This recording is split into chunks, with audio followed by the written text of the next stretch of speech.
Hello, friends.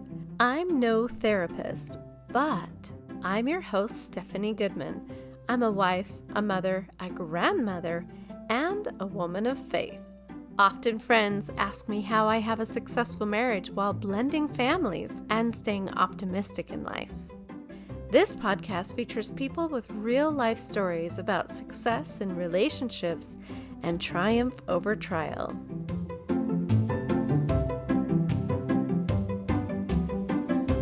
Have you or a loved one ever dealt with addiction? Today's guest is Tau Harrington. He relates his own journey from dealing with his addiction and finding hope and healing, and his message to others in achieving the same. Hello, friends, and welcome to another edition of I'm no therapist, but I would like to introduce to you a dear friend of mine who has taken his time to come into our home and share his personal stories. I'm excited to introduce Tau. Hi, it's good to see you. Thanks for having me, Stephanie. I'm so thrilled to be here with you and Kels in this new studio, and thanks for inviting me. Well, we are so pleased to have you here. Thank you for taking the time to be here in our home. So, Tau, tell me, for my audience to get to know you a little bit and myself, where is it that you grew up? Give me a little history of yourself. So I was born and raised in Hawaii, and I moved up here to Utah when I was 18. I have a twin brother. We were born in 1966. Okay. Graduated from high school in 84, then moved up here. But we were born and raised in Hawaii. My father was born in Samoa, so I'm half Samoan. He moved to Hawaii when he was 3 years old, so he was raised in Hawaii, and then he went to Stanford University, which at that time was a pretty rare thing. He was the first full-blooded Samoan to go to Stanford University. Oh my goodness! And my dad. For those, I'll give a little bit of background on him. For those who are not familiar. My dad was an actor and an entertainer. He was on Hawaii Five-0. Really? He played the character Ben Kokua. And throughout for those who are familiar with Five-0, okay.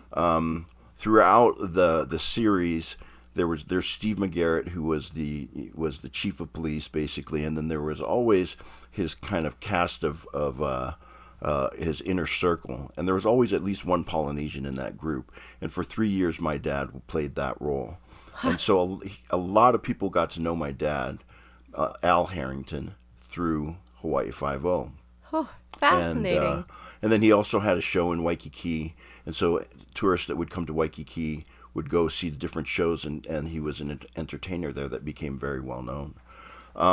So Alema and I grew up as the sons of Al Harrington, who was somewhat of a legend in Hawaii. And my mom is actually from Orem, Utah. She grew up here in Utah. They met in San Francisco when my dad had returned from his mission, and he was still in the Bay Area because he had gone to university there and he was going to go to law school. And then my mom was just vacationing there for a summer, and that's how my mom and my dad met. So my mom is, this pure white, kind of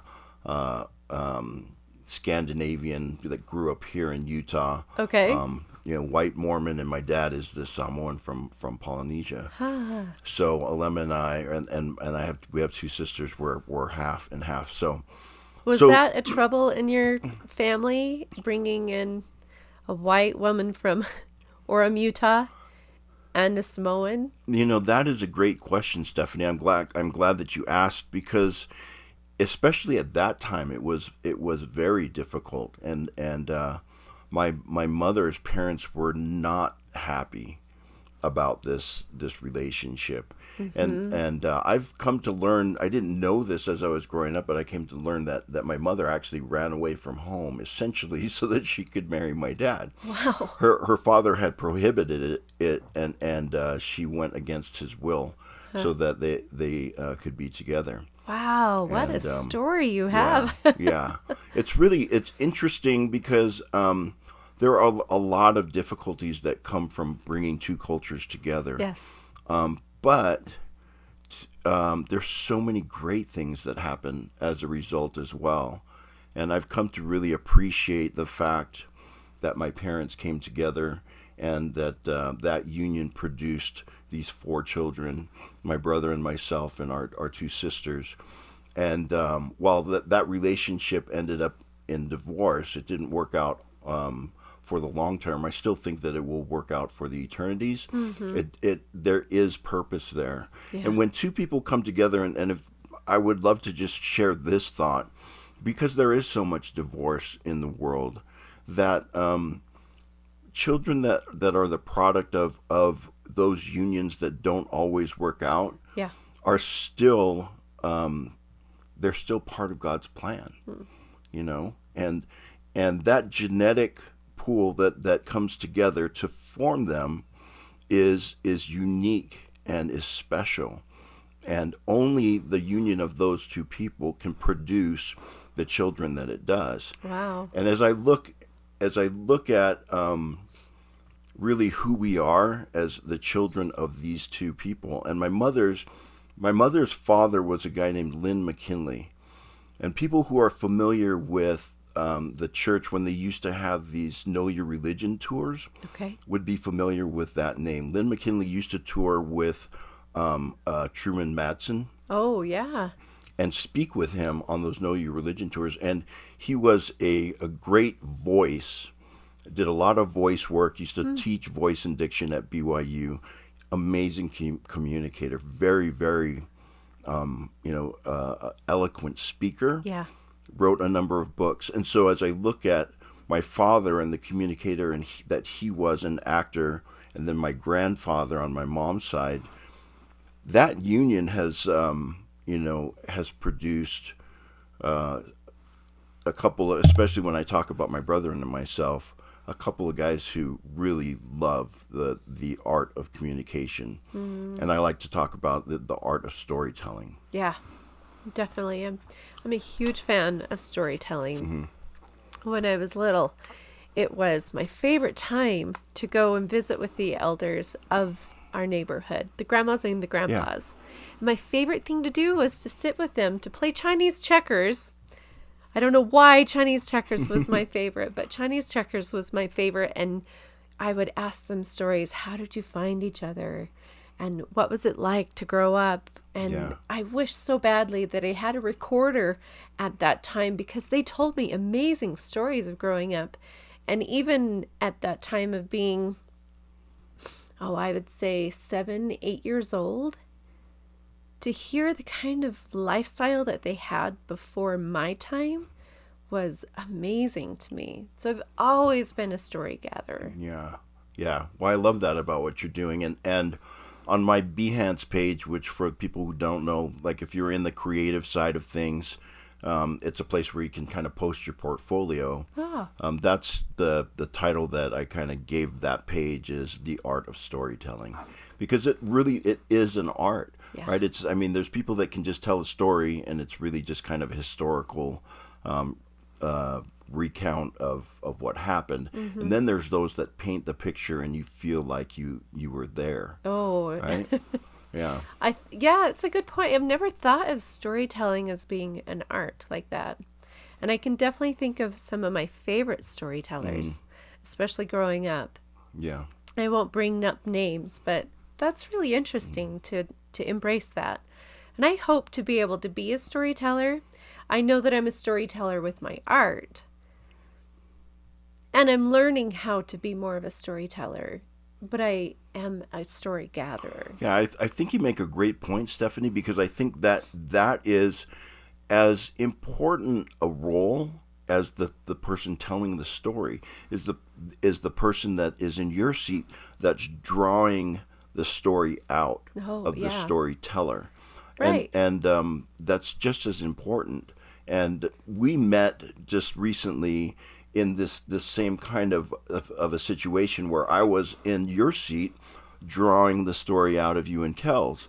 And you mentioned that you were kind of impressed with the way that was done. Yeah. And that as well is an art. to help other people kind of find their story.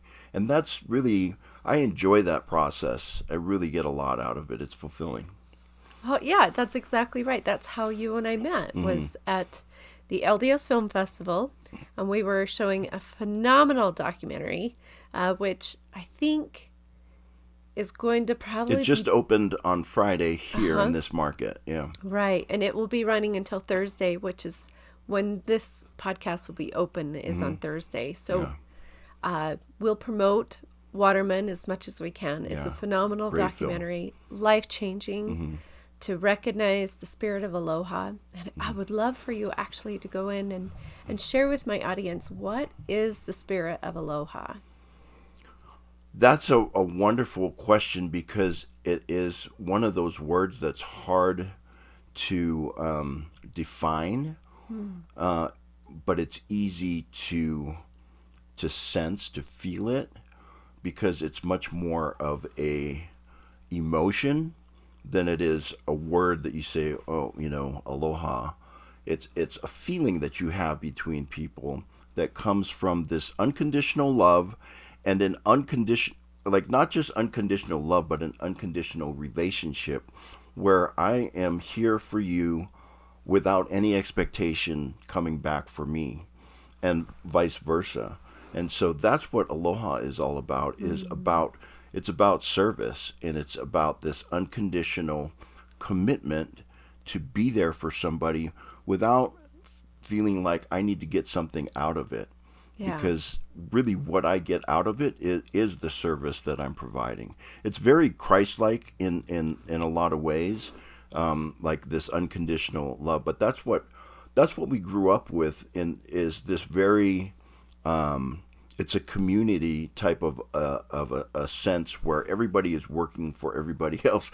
And really, like, there's a beautiful thing that we talk about in Polynesian culture, where if you did something wrong, but at home, you're going to get one, as you pass your uncle's house and your auntie's house and your cousin's house. Everybody, if you have brought shame upon the family, you're going to hear it from everybody. Oh, my. So, it's very much, we're ingrained respect. Yeah, we're all working together to produce a better result. And so that's one of the great things about the Polynesian culture, and I don't think that it's unique to us. I think for some reason it weathered the storm better than some other cultures, where those types of principles and beliefs kind of eroded a little bit. Yeah. And it just, for whatever reason, stayed strong. Maybe because we were isolated in these Pacific Islands, You were in Hawaii until you were recruited by BYU. Utah was kind of our second home, because remember, my mom was from here. Oh, yeah. And so so she had family here. Her parents were here. My maternal grandparents lived here. And so we used to come to Utah every year. And we would just come up for vacation.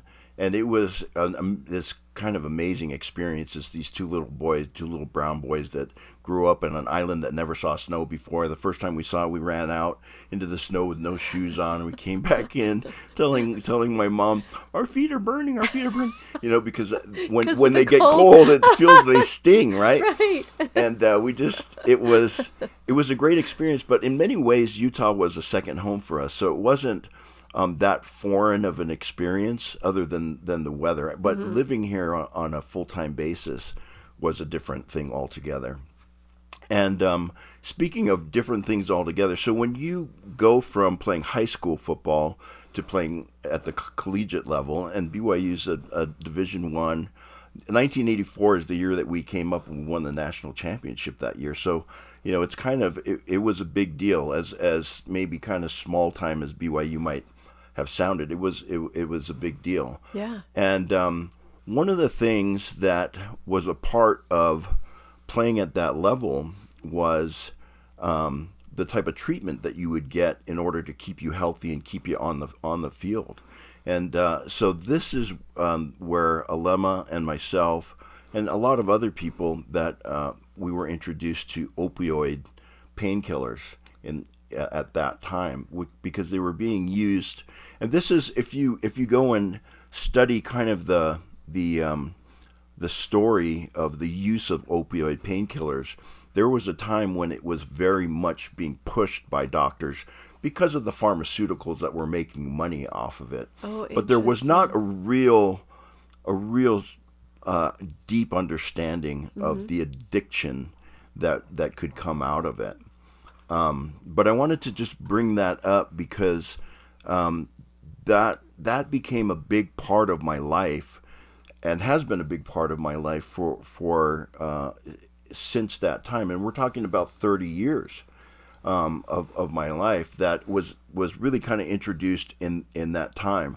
I bring that up, Stephanie, because most people that experience addiction to painkillers don't start using them recreationally. They're prescribed to them because of a surgery or some other condition where they have acute pain, and it is the appropriate medication. I know I've used painkillers. Yeah, or for some dental work or whatever. Right. And most people, so there are kind of different types of people. There are people who don't tolerate it very well. It makes them sick, and so they throw up and they don't like it. Those people, I tell them, count your blessings. That is a gift from God that you don't like it. Very good. And other people, they're able to use it, and it serves its purpose. It dulls the pain, and they don't develop any real dependency on it. And they're able to manage that. And then there is the category of people like myself for whom it is a very euphoric experience, and you get to this point where you start to crave it and use it when you don't necessarily need it for pain. Now, is it a hologenetic kind of an experience for you, or is it just a sense of, you said euphoric, meaning like happiness or numbness? It's I think it may be different for everybody, but as an athlete, the feeling that it gives you is similar to when you do something great on the field, like score a touchdown or make an interception. Okay. So that rush of you have a kind of a rush of adrenaline. Yeah, right. But also this feeling of happiness and fulfillment and not a care in the world. And so one of the interesting things that will happen in the course of a career, as you start to have fewer and fewer of those moments in real life, you start to try and get that feeling back by using these drugs that give you a similar feeling. And then before you know it, you're using them all the time, and you're doing anything that it takes to get these things. And so I bring it up because I think it's an interesting part of my story. It's not my whole story, but it's part of my story that I think a lot of people can relate to, that maybe don't talk about it or haven't figured out how to deal with it. And part of what I try to do, and part of what my brother is very, very active in doing, is trying to take the stigma away from this condition, which it is an actual disease. It's been categorized as a actual physical disease, this dependence that you have on these opioids or on these painkillers or other drugs that have an impact on your inner brain and kind of push you into a survival mode and make you do things. When you look at an addict and the things that they do, it's like, how could you possibly do that? Don't you understand what you're doing? Or why don't you just stop? Right. The addict is in a place physically, mentally, and emotionally where they actually can't. And they need to get treatment so that they can break that cycle. So when did you learn, or when did you discover that you were actually using these stimulants in place of real life? When did you get to a point of realizing, oh man, I have to have these drugs? Yeah. That's a great question, because it was probably, I got married in 1990, probably already an addict. I was shopping different doctors to get the pills that I needed, and I would go through them faster than they were prescribed for, which is, anybody that's an addict, they understand that that's a typical situation. But my life, and then on top of that, after I got married, I went inactive. I got married in the temple. I was born and raised in the LDS church by very, very good parents. And maybe let me just say this to parents who have children that are addicts. This is not your fault. It's not something you did wrong. A lot of times parents will beat themselves up. And what did I do wrong? Kids are kids. We just, we do what we do. And that's not your fault. But we're all in this together as far as how do we get out of it. And can I stop you for a minute? Yeah, sure. That is such a powerful statement. How often we go through trials in life and we look and we see the choices that maybe our children are making, and we put that on ourselves. Say, if I was a better parent, if I did more, if I was more interactive, if I prayed harder, like I could save my children from this experience. But I appreciate you putting that out there, because we all have to have our life chapters. Mm-hmm. We have to have the experiences that we need that are custom, I would say, to our experiences, because I feel that that's how we grow. Mm-hmm. That's how we develop who we are, and how we have the opportunity to help someone else around their way. Yeah. Which is really, honestly, one of the strongest messages of my podcast is where you've been. Mm-hmm. The trial that you've experienced, and how do we get to the triumph? Yeah. Well, I love that, and I appreciate that so much, because I truly believe that the trials that we experience are not just for ourselves. They are so we can succor somebody who is going through it later in our lives that we will come across, and we can say to them, I get it. And they are in a place where, like, no, you don't. Nobody gets what I'm going through. So hopefully some of the things that I'm sharing with you will help people to realize that you're not alone, that other people go through this, and that it's, while it is the result of choices that we make, in a lot of cases, it's not our fault.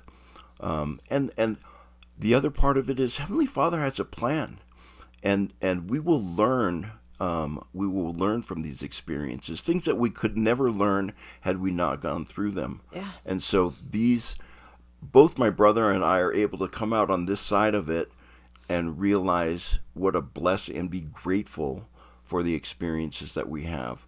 And all of these, I mean, you could easily go back and say, well, if I hadn't gone to BYU, this wouldn't have happened. If I hadn't gone to BYU, I wouldn't have met my wife. There's so many other things that wouldn't have happened. Right. And I wouldn't have had this experience that gives me an opportunity to be humble and share with other people, and hopefully give some hope where people are feeling hopeless. Yeah. So, I appreciate what you're doing in the perspective that your podcast is giving. And to go back and answer your question again, when you're going through this process of becoming addicted, you start to understand that when you don't have it, withdrawal from opioids, is rough. I mean, it's really, really bad. Yeah, will you take me down that path with you? It's so you get anxious, and you start to, you sweat, you start to cramp up, and I mean, your whole body has a physical reaction in the withdrawal process. And so depending on how long you've been using and how much you've been using, that can be extremely, extremely difficult, very severe.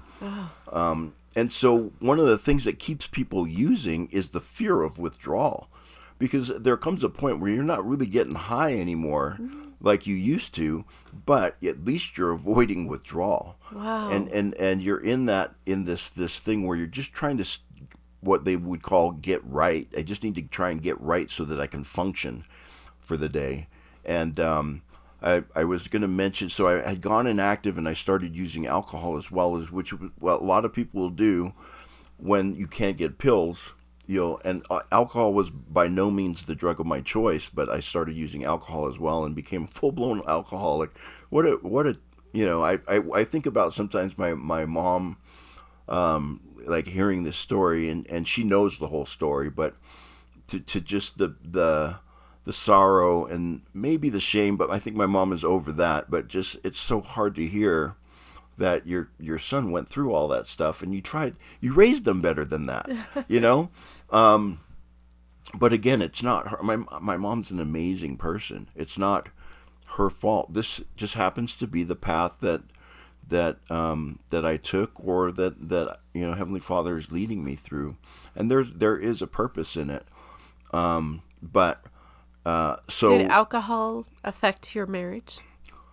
My wife has been incredibly supportive, is maybe part of the word, but tolerant of especially when I was going through alcoholism. It was really more the impact it had on the rest of my life that kind of brought things down, and so there came a point, and as we were having our pre-podcast conversation, Kel's mentioned a word that I can relate to, because I was in Hawaii. We had moved back to Hawaii. I was a full-blown alcoholic, using pills, and I realized that I can't function like this anymore. And so I started going to meetings. My brother happened to be. This is a long story. And someday, if Alema and I can tell this story, I don't want to tell the whole thing here. But it just so happened, by the grace of God, Alema was in Hawaii. He was living in Utah at the time. I was living in Hawaii. He was in Hawaii. He had relapsed on and was using heroin, and got sent to Hawaii for treatment to get clean, to this hardcore treatment center in Hawaii. So we've gone from opioids to alcohol to heroin. Yeah. So I've never used heroin. Alema was using heroin. Wow. But so anyway, it just so happened, and this is again God's hand in our lives. Alema just so happened to be in Hawaii. He wouldn't have been there had he not relapsed. And I was in Hawaii struggling with alcohol, and he got out of the treatment center because he had had enough time behind him. It takes about 3 months before they'll even let you off the property. And he came by my house. And this, again, is one of those things where I had somebody who understood what I was going through. And he knocked on my door. I opened the door. My wife and we had one child at the time were away in Utah. And I opened the door and said, Alema, I can't live like this anymore. And he said, well, then today's a good day. He said, let's get on the track to recovery. And I started going to meetings, and I got dry. And I call it dry because I wasn't completely sober, because I was still using pills off and on. But I got dry and haven't had a drink for 20 years. And wow. When I see people that are struggling with alcohol, I can't help but just hurt for them, because I know what it's like to have to drink first thing in the morning when you wake up. And it's to try and hold that alcohol down when you feel like you need to vomit, but you're thinking, I need this alcohol to get into my bloodstream, or else I'm not going to be able to stop shaking and sweating. Well, again, along the lines of the pain, Yeah. right? Of not being there. Yeah. Is scarier. Yeah. Than being on it. Yeah. I mean, you're really in this like survival mode, and that's what it is your body is trying to help you make it through the day, but you have to break that cycle with something else. And so you have to be able to separate yourself from it. And so this is where I would love to just, talk about the power of the atonement, which in my experience is the only thing that can overcome this type of despair and helplessness, hopelessness. And that's, the first, the first step in the 12 steps is to recognize that that your life has become unmanageable. So the 12 steps, was this part of your process of getting to a dry space? Yeah, going to meetings. And that's the first step is, they say you can't address a problem until you admit that you have a problem. But that's the first step is recognizing. Do you think if you had gone to the AA meetings before your brother said today's a good day, do you think that you would have been in a space to be open to receive that message? Or did it have to come at a place where you had no answers? I think, unfortunately, for most people, you have to hit what they call rock bottom. Okay. You have to, and it's interesting with Alema and myself because we're both addicts in recovery. When you talk to people, or somebody will come up and say, "Oh, I got a friend, and they're struggling." The first question is, are they ready for help? When I opened the door to my brother in Hawaii, I was ready. Right. And you have to be at that point. Otherwise, we're just wasting time. Because if you're just going to dabble and try and get past your withdrawal and then try and start using again, or then you're not at that place yet. Fascinating. And I appreciate you sharing that with me. Yeah. So, but really, the 12 steps is an inspired program. It wasn't created by people that they were Christian, but they weren't any particular denomination, and their program works very hard to allow people to define God in whatever way that they want. But you have to acknowledge that there is a higher power. But that power can be whatever you want it to be. But you got to realize that this is not something that I can overcome by myself. I have to give it up to something greater than myself. For me, that's Jesus Christ and his atonement. And you were ready for that. Yeah. So, I think that's powerful to recognize that. So, was there anything that your wife or family members did that helped you through to be at that place? That's an interesting question as well. As I have been involved with different programs that help people with recovery, one of the things that continues to come up as you are trying to help somebody that's dealing with recovery is not so much to focus on helping them, but to focus more on yourself. All of us have our own issues. Right.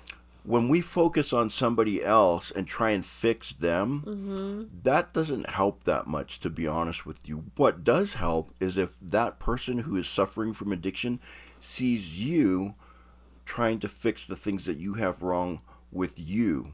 Because they already recognize that you have your own problems. So what are you trying to help me for? What about you? And that's typically what will happen. We all have to come to a more humble place where we're willing to talk about ourselves. But for a lot of parents who go through these programs, there are programs that are specifically for the parents. And I think there's I wish I could remember the name of this book, and you may have read it, but there's a book where these parents take their kids to treatment, and then they take the parents aside, and the parents realize that they're actually the ones that are going to go through a program. The kids are going to go through their own thing, but the parents have to have their own kind of awakening and understanding of what they're going through. And so pushing on that person is not always the right strategy or technique. It's really, there is a lot that happens in the healing process if we will focus on ourselves. And there's a therapist, or one of the clinicians that I came to know that is just brilliant, who said that what happens when we do that, when instead of focusing on the person that is the addict, and just stepping back and focusing on what can we do in our own lives to improve ourselves, to be more spiritual, to be more loving, to be more unconditional.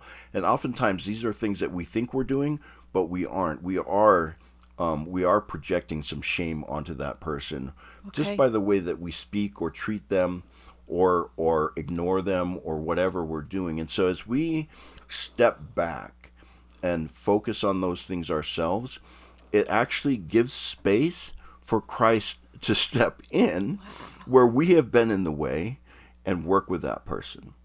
And I love that description of that process, because oftentimes that is exactly what's happening. We are in the way, and Christ is like, move. I'm trying to get to this person, and we're like, no, I got this. This is my responsibility. Let me help this. Right. And so I love that. That is so powerful and so delicious. You took us down a path of understanding in a way that I have never gone down before. Thank you so much, Tau. Oh, I'm glad. I hope that helps some people. So back to a space of you're open to receive this new miracle in your life. You're allowing God to be part of your life again, which I'm sure you had times where you were angry at God, right? Yeah. Did you find yourself pushing God out at times? There was, and I'm still working through some of these things where, sometimes you do all the right things, and you feel like, if I do all these right things, then my life should be easy, right? I should be protected, right? Isn't that how it's supposed to work? Happily ever after, right? What's up with that? Right. And so I did feel like even going back to when I was at BYU, I would watch other guys that would get playing time or maybe get scholarships, and I think, you know what?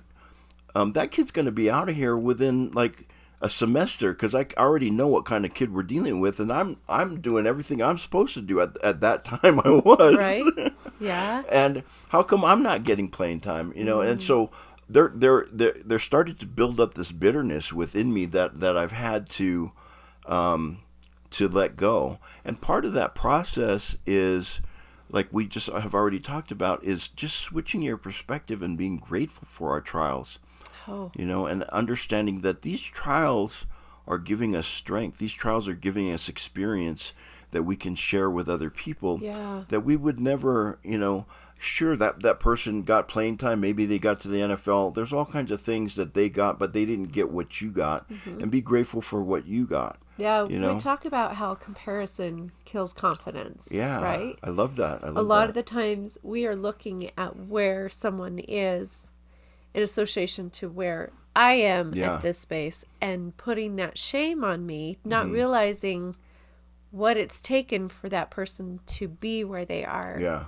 So confidence kills, or comparison kills. And you have no idea what that person's real life is like. Correct. There's times, because like my brother's a very successful person. He is a commentator for the Jazz. He does the Jazz pregame, postgame, and halftime shows.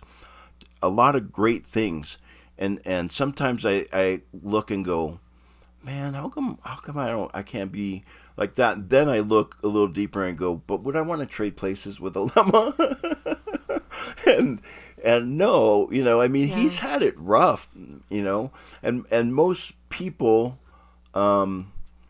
Most people's lives, like whether it's in our church groups that we go to, we look at that great family, man, they got it together. Maybe they do. Good chance that they're just as dysfunctional as our family is, and I think, and what I love about your podcast, as we talked earlier about just the transparency, if we can, just let go of that, there's so much more growth and so much more unity that comes from that. And one of the things that I want to share real quickly is that one of the things that changed my life was the big book of Alcoholics Anonymous. Oh. Because as an alcoholic, you are a crazy person. I mean, you seriously do crazy things. You're hiding your drinking, and you've got bottles stashed all over the place, and you think that you're hiding it. Most people know, the people that know you know. But when you read the big book of Alcoholics Anonymous, okay, you realize it's all of these stories of people that are doing these crazy things that you think only you do. And you realize, you know what? I'm not alone. Other people do this. And then the beautiful thing about it is that they have a road to recovery to where they don't do those things anymore. And not only do they not drink, but they don't even crave alcohol anymore. Wow. And the understanding that that is possible gives you hope. But you have to start with this understanding that they have been where you have been. Yeah. And yes. And so if you can do that in all of your life, even with our children, and that's, you got to be sensitive to the right timing for that. But even with our children, for them to understand that, I'm not perfect. I dealt with similar temptations that you're going through right now, because they think, no, you're not, because you're an old fogey and you're a goody two shoes, and you have no idea what I'm going through. And we don't know exactly what they're going through, but we do have a decent idea of what they're going through. Yeah. And sometimes we've stumbled, and that's, again, when it's appropriate to share those things with them, I think that builds trust in that relationship. And when my dad used to talk a lot about, that relationships can be like this, where you have somebody that is higher on the pecking order, and the other person, you're talking like this, and so you have your hand higher, yeah, and then the other hand a little bit lower. Yeah. In most relationships that progress, where the parent is up higher speaking down to the child, okay, uh-huh, but there has to come this point where we come to an equal level, and we're talking to each other this way, yes, with full respect for what each one has to say. Mm-hmm. Whereas a lot of times as parents, we're talking to a child, and we're saying to our children and saying, you don't know because you haven't had these experiences, you haven't been through this. And so it takes some of that experience for us to raise up, but there's so much satisfaction that comes when you may have children that are old enough that you can relate to this, where they've had enough life experience now that you can talk to them on an even plane of like, yeah, I know exactly what that's like. Right. And I look forward to the day that my kids will have kids, uh-huh, and they'll be able to go, oh, okay, this isn't easy. It. Right. Instead of like, what's wrong with my parents? Like, all they got to do is raise kids. It's like, it's not easy. It is not easy. And you're not given a rule book of how to do this. There's no manual that comes when they, leave the hospital with your child, and here's the manual, this is how you do it. Mm-hmm. Yeah. So because we all come in different shapes and forms, and it's hard to be a parent. Yeah. But it's also so rewarding. Yeah. And like you said, where you come to a place where you can be on the same level. I think that this is why we have the experiences and trials that we have on our life. Mm-hmm. Because it brings us closer to an understanding of our Heavenly Father. Mm-hmm. I love how you bring it around to our Heavenly Father, because I have had recent conversations where talking about our kids, and I'm just thinking, well, what do you think Heavenly Father is going through? I mean, compared to our kids, we're way worse, and he's just going and shaking his head. But, the great thing about Heavenly Father is that he loves us no matter what. And he's more like a grandparent than a father, I think, as we look at our own experience. Yes. Where your grandfathers and your grandmothers are a little bit enough removed. That, oh, look how cute. Hey, stop yelling at them. Like my dad used to tell me, and my dad used to yell at me all the time, right? And so I was with my dad, and the kids are in the back of the car, and my son is acting up, and I'm yelling at him. And my dad's like, hey, man, take it easy on him. He's just a kid. I'm like, from you? But there's an analogy that I love, and that is Bill Cosby, right? yeah. When he's saying, Yeah, these are not the kids come over, these are not the parents I these grew are up not with. Yeah, no, go ahead. Say the whole thing, because I love that. Oh, I don't remember. If my daughter was here, she could do the So quote. Alema and I used to love Bill Cosby. So his parents come over and they're giving money to his kids. Yes. Right, doing the grandparent thing. Yeah. Oh, you want candy? Come You here, want money? give Here, Grammy yeah, kisses. yeah. And he says, look, let me explain to you. These are not the parents that raised me. These are two old people trying to get into heaven. And but there's a shift in kind of our connection to where as grandparents, and I'm not a grandparent yet, but where you just have more compassion and you're a little bit more removed from the situation. And I think that's part of it is one of the things that I try to do that I think is a worthwhile exercise is don't take things personal. Well, Tau, this has been a delicious discussion. I so appreciate you taking us down a road of where you've been with your addiction. And we were at a place where your brother had introduced you to a program and you were ready. You were ready to receive. How long were you in this program, and what has been life-saving for you? Well, I was in the 12-step the 12-step program is really a program that you can be in for life. Okay. And there are meetings across this valley. The LDS Church developed their own kind of version of it. Uh-huh. So I highly recommend the 12-step program to anybody who is going through some of these. If there's something that I have described today that sounds like your life, then look them up. Get in the 12-step program and get the big book. It's really, I love. We use the scriptures, Bible, Book of Mormon, other books of scripture. Yeah. My brother uses the big book. He will quote often from the big book of Alcoholics Anonymous. He's much more well versed in the entire program than I am, because he actually works in it. He went back and got his degree or his certificate as what they call a SUDC, which is a substance use disorder counselor. And he works very actively in that program. So one of the things that he and I have done together is developed presentations and programs where we go out and do public speaking. Oh, fantastic. And Alema does. He, as I had mentioned before, in our relationship, which is very complementary. So we each kind of play our own parts, but we don't. There's not a ton of overlap. While there is some, he's the guy that we put in front of the camera. I'm the guy that gets behind the camera. I produce, I direct, and Alema is the face and the voice of the things that we do. Okay. And it works out really well. And where can we find some of these tools and productions that you've done? I'm glad you asked, because we have. So what we have put together is something called A Game Institute, and it is basically an entity that studies all aspects of human performance, including addiction and recovery, but also sales performance, health and wellness, all the aspects of human success.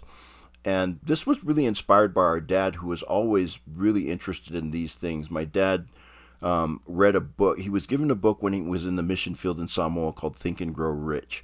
Those who are familiar with this, kind of this industry or this realm are familiar with Napoleon Hill. Absolutely. One of the great authors and a great student of human performance. He was kind of the predecessor to Stephen Covey, kind of took over the mantle. Okay, that makes a lot of sense. And Stephen, obviously, with the seven habits of successful people, right, was very, very successful in packaging what success looks like. What are the principles of success? Giving yourself permission to take charge of your life. Yeah, and really what Napoleon Hill's what his emphasis was understanding that anything that our thoughts are what determine our actions, and so we have to start there. Oh yeah.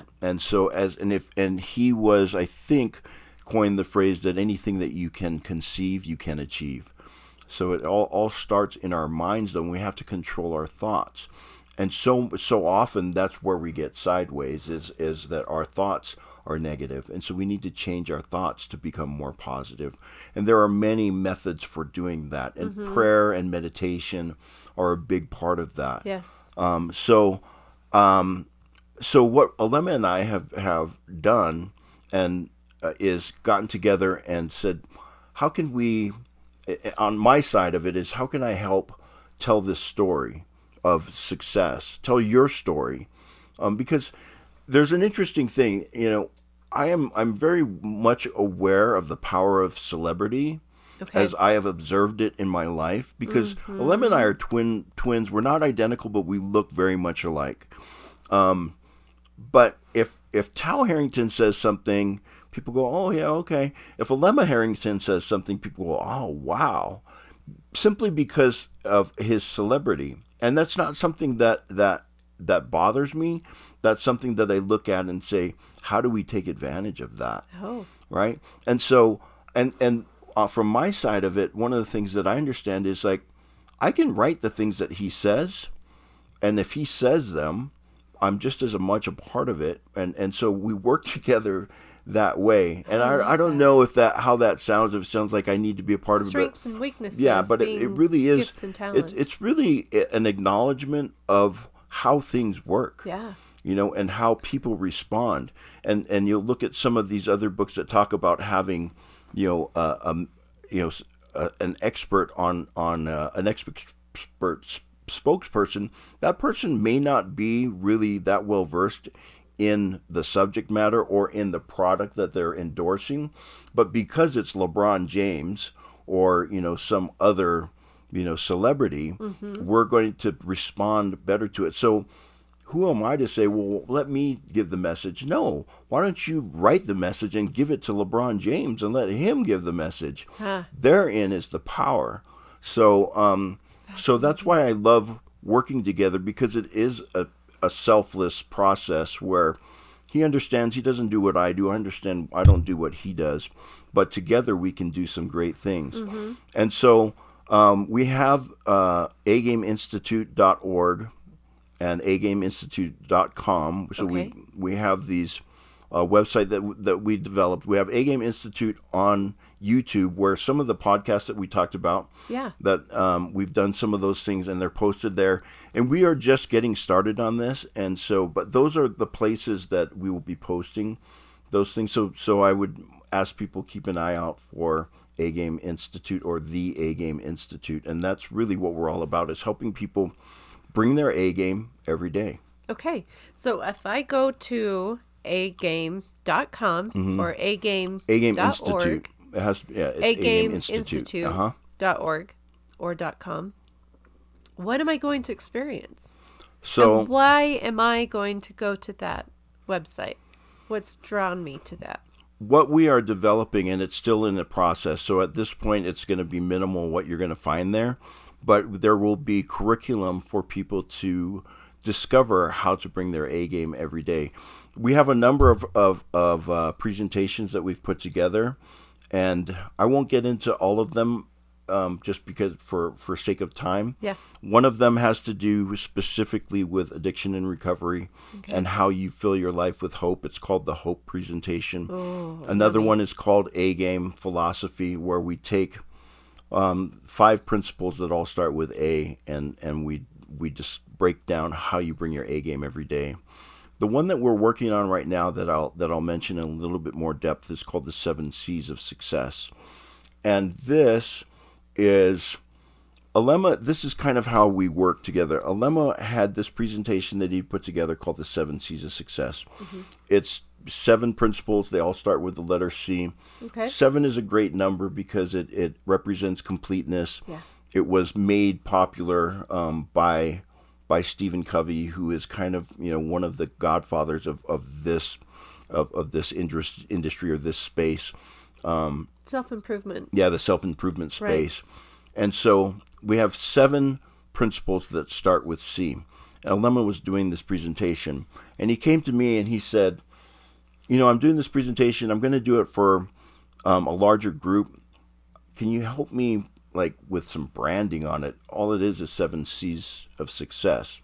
And that's where this is what I do. So as we're kind of wrapping things up and talking about what do you do, Tau? This is the art of storytelling. So what I did was I took it and I said, the 7 C's of success, when you think of the 7 C's, you think of this voyage, right? You think of Sinbad and the 7 C's.